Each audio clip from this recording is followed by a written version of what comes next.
অন্যকে দেখে তার জায়গায় নিজেকে চিন্তা করো না, বরং নিজের অবস্থান এমন করো যেন অন্য কেউ তোমার দিকে তাকিয়ে তার অবস্থান তোমার মতো করতে চায়।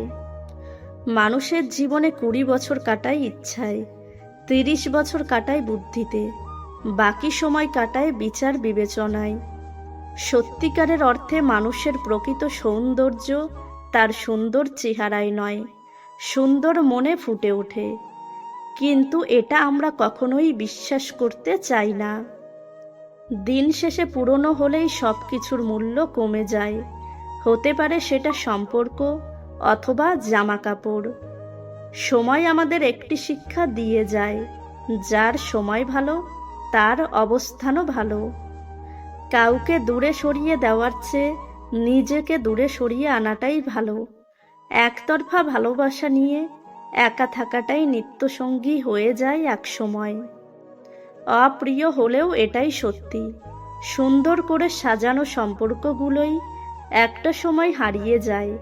কখনো কখনো তার কোনো অস্তিত্ব থাকে না। জীবনটা অনেকটা গাছের মতো, ঠিকভাবে চলতে থাকলেও একটা সময় ঝড়ের মতো কেউ এসে শেষ করে দিয়ে যায়।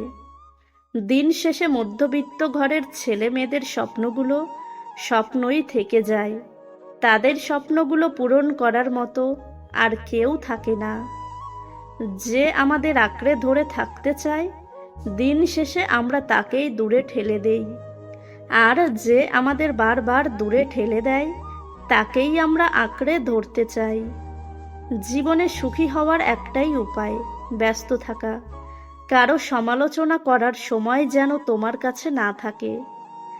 যারা সবসময় মানুষের মন ভালো রাখার চেষ্টা করে, দিন শেষে তার মন ভালো করার মতো কেউ থাকে না। কিছু কিছু মানুষ অন্যকে আঘাত করে খুব আনন্দ পায়, যা হয়তো তারা আর অন্য কিছুতে পায় না।